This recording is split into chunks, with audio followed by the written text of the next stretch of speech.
Hello, hello, hello, and good morning. Or, as I look at the clock, I think I have just barely missed that threshold of morning. It is just a couple of minutes after lunch on this gorgeous Monday here in the Arkansas Delta. How in the world are you guys doing today?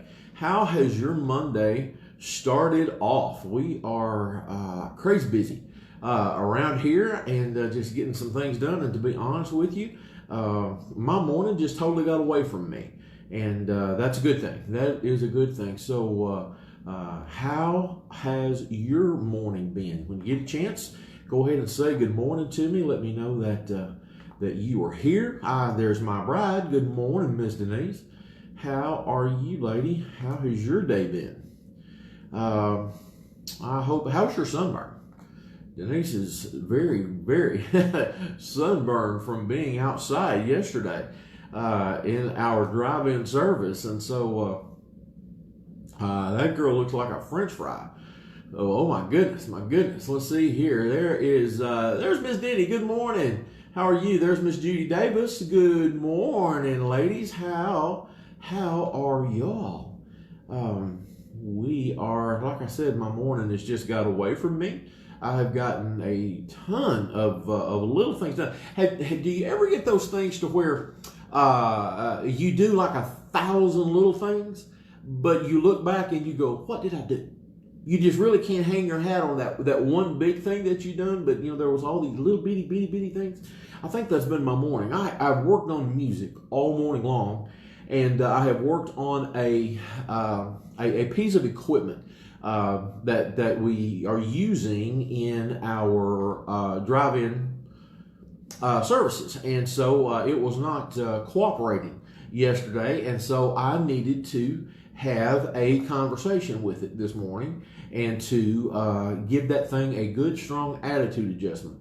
And so that has been my morning. Pam Jones is here. Good morning, Pam. Toby, girl, how in the world are you doing? So good to see you on here. How are you and yours? I hope you guys are doing well and staying safe, and that all is well with your crew. Thank you again, Toby, for hopping in here. Jack and Sandy in the building. So good to see everybody. Gloria next door. Oh, Gloria's hanging out with us. Everybody say good morning to Gloria. She has had a busy morning as well. So, man, lots of things happening, lots of things going on. Are you loving the sunshine? Oh my goodness, we are having just some beautiful days out there. I got out yesterday afternoon after church and had lunch, and I spent a long time in the yard, and got to work in my yard and to mow and to clean. And there's Miss Jessie. Hi, Jessie. What you doing? And so I think Denise told me I was out there like about 5 hours or something yesterday. So it was just crazy. But, I had a good time and, got my yard mowed, everything cleaned up. Good morning, Ryan. How in the world are things in Texas? I hope you guys are doing good. Hope you guys are safe, nearing the end of that school season. So holler at me. Let me know how things are going out in New Braunfels. I just had lunch with your daddy, by the way. Had a great lunch. And so good time with Carrie today. We love that Baptist bird, and so we go through the drive-thru, we come in, we sit across the big tables from each other, and just kind of get to fellowship a little bit. Not a whole lot, but just a little bit. So good time today. Good, going great. I love it. Thank you for stopping in. We're just chilling this morning. I'm running way behind. I like to do this in the morning, but it's what's going to happen today. We're going to be wrapping up chapter 12 in John's Gospel this morning. So if you want to go ahead and turn on over there, we'll actually start here just a second at verse 37. That'll be our morning text. Hey, folks, if you were on our campus yesterday, folks, we had a powerful service. It was just, it was an amazing day here at Ridgewood on our campus, and I'm humbled by what took place and how God is at work, and just the Spirit was so sweet, And I'm so thankful to get to be part of that. I'm so thankful for everyone that makes drive-in church happen. And there's a lot of hands, there's a lot of feet, a lot of things that are getting done behind the scenes. And you know who you are, you know what you do, and I just want you to know that you are appreciated unlike anything that you will ever know. Your pastor loves you, your pastor appreciates you. And I'm talking about from the pulling in of the trailer to the tying of the ropes, to the loading of the sound equipment and setting it up, and monitoring our online chats, and doing all of that work, the film, everything, whatever it takes. Many hands make for light work, and when we're all rowing in that same direction, we get there a whole lot faster and a whole lot smoother. And so yesterday, everything just did this. I mean, it fit. I told Denise yesterday morning after we got set up, and I don't even think we had a chance to even rehearse yesterday morning. And I told Denise, I said, today feels right. Today is right. And personally, I needed that. I needed to feel that. And man, by the time the day was over, it was crazy. So very, very thankful that we were a part of that yesterday. Looking forward again to this coming Sunday. It's going to be another powerful day here on the campus at Ridgewood, and we're going to end this series of what it means to be great at the Great Commandment. That's going to the whole ending, the finale of this thing is going to be Sunday. We've looked at what it means to love the Lord our God with all of our heart, and then with all of our soul, and then with all of our mind, and all of that's compounded. You're not adding to it, you're multiplying it.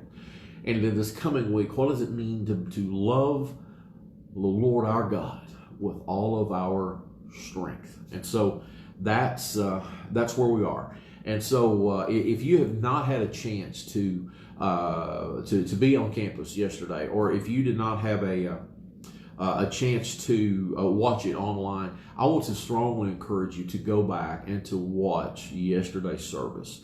And then if you have missed any in this series, yesterday was the third week, please go back and absorb and let God speak to you through this message series. It is powerful, because I think, and you've heard me say this on Sundays, I think that we as Christians have become so lethargic at the point that we are comfortable with only being good at the Great Commission. And that's not what we're called to do. We're called to be great at it. And we can't be great at part of it. Got to be great at all of it. That's like, what does it mean to love the Lord your God with all of your heart? And then on top of that, what does it mean to love the Lord your God with all of your heart and with all of your soul? And then yesterday, as we finished, like I said, it was, how do you love the Lord your God with all of your heart and with all of your soul and with all of your mind? And I made this statement yesterday that we can't just give God half of our minds. To be half-minded is no greater than being half-hearted. And so God wants all of it. God wants every fiber of our minds devoted for Him. It's literally having the mind of Christ. And that was what we really peel back those layers on yesterday. And so, again, please get a chance. If you did not get a chance to watch it or to listen to it, or I would even encourage you to watch it again. Listen to this series and let God speak to you through that experience. And we're going to really bring this to a powerful close on Sunday as we end the Love Compounded message series. I ask you now, pray for me. This is powerful. And God is really doing a tremendous work. A lot of great comments here, folks, and I'm so humbled by that. Thank you. This is powerful, and we need to hear this. God is speaking to us right here in the here and now. And it's timely. It is a timely passage that speaks to us here in Forest City, here in our county, here in our state, here in our culture, and here in this time in the world. And so don't miss a word of this. God has really been doing some great things here. And so make sure you go through and spend some time and allow God to use you. Also, just a little heads up, this coming week, tomorrow night, 7 o'clock, Brother Larry is going to be back on Zoom in his Sunday school class. And I'm going to tell you right now, he's going to dive into Proverbs chapter 1. I've already seen it, and oh my word, it's going to be a rock star tomorrow night. I'm also going to broadcast this right here on Facebook Live. So if you can't get on Zoom or you're really not comfortable on Zoom, it's cool.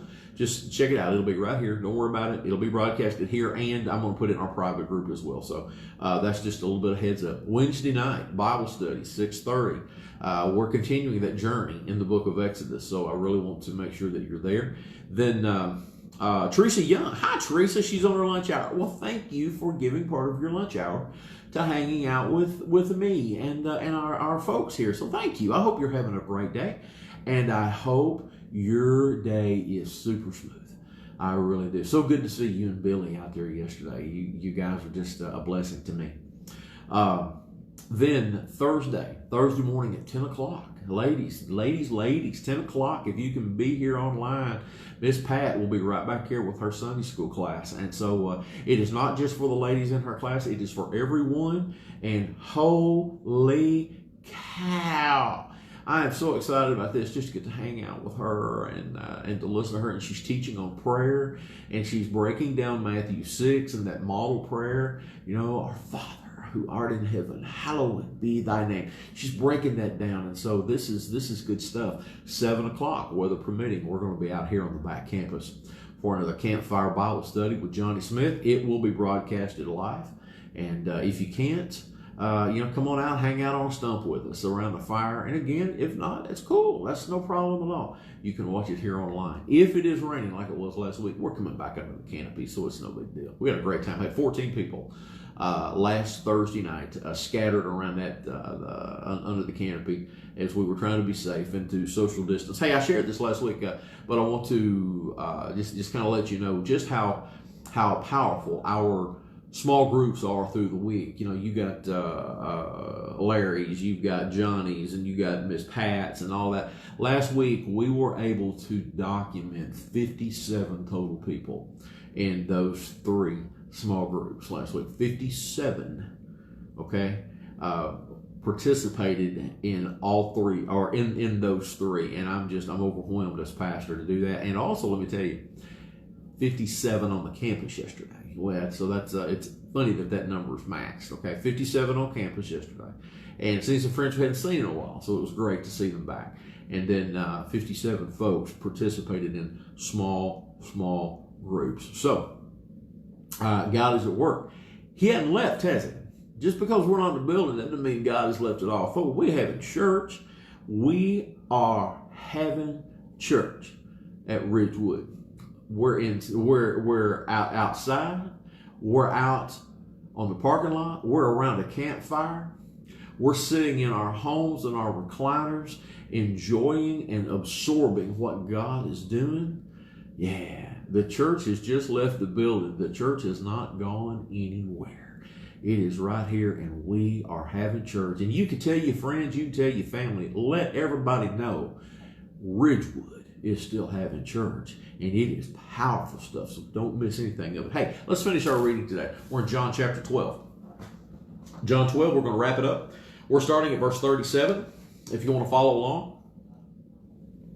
This is what John writes.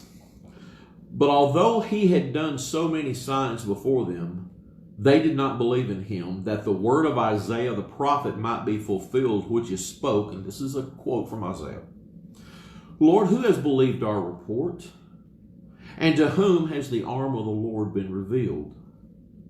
Therefore they could not believe, because Isaiah said again, another quote, He has blinded their eyes and hardened their hearts, lest they should see with their eyes, lest they should understand with their hearts and turn, that I should heal them. These things Isaiah said when he saw his glory and spoke of him. We talked about that encounter with Isaiah just a couple of weeks back. Verse 42. Nevertheless, even among the rulers, many believed in him. But because of the Pharisees, they did not confess him, lest they should be they should be put out of the synagogue, for they love the praise of men more than the praise of God. Oh my goodness, does that not ring true in today? Oh, we've got people that want to be lifted up by man. They want to be, look at me, I am here, I have got the power, I have got the authority, I make the decisions. It's all about me, me, me, me, me. You see this in the Pharisees? Does that not come screaming off the page to you? Let me read that again. Nevertheless, even among the rulers, many believed in him, but because of the Pharisees, they did not confess him, lest they should be put out of the synagogue. Oh no! For they love the praise of men more than the praise of God. Oh, Father, forgive us if we're more interested in the applause of man than we are God. Whatever we do, whatever we say, whatever we think needs to be focused on God and not man. And please, church, don't you ever forget that. Don't ever forget that. Then Jesus cried out and said, he who believes in me believes not in me, but in him who sent me. And he who sees me sees him who sent me. I have come as a light into the world, that whoever believes in me should not abide in darkness.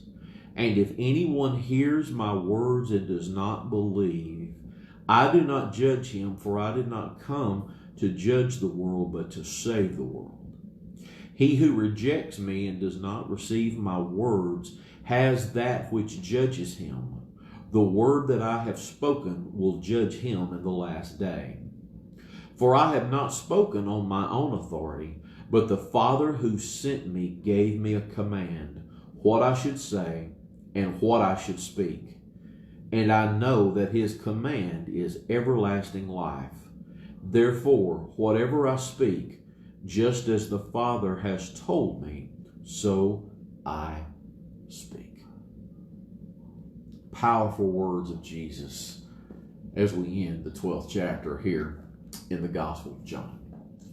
Folks, I pray you have a wonderful rest of your Monday. Tell somebody about Jesus. Invite somebody to join you Wednesday night right here online for Bible study. Invite somebody to join you for Sunday. Here's the thing.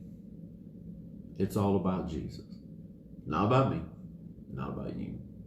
I want to encourage you to pray for our services. Pray for the teachers that's going to be teaching this week online. Father knows that we can only do it with him and not without him. And so the prayers of all of us together is that powerful. If you get a chance, remember just a couple of weeks ago, we made those prayer drives through our town. And we made those prayer drives and ended up out here on our campus. I want to encourage you to do that again if you can. Make those prayer drives through your community.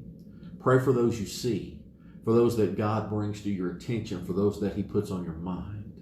Look for those glimpses of God and end up out here on this campus. Pray that God would bind Satan in every way, shape, form, and fashion from this campus and from all those who enter. Pray that Satan is not allowed, that he is bound, that this hedge of protection exists around the Ridgewood campus, and that we are a place of peace, that this is a sanctuary. Pray that Satan cannot even find us because we're that so close to Jesus Christ. Pray that God will speak through the teachers, through me, that he will work in the songs as we worship him, and that we can literally pack this campus on Sunday as we seek to hear from him. I want you guys to have a powerful Monday. If you need anything, make sure you let me know, and I will see you guys in the morning.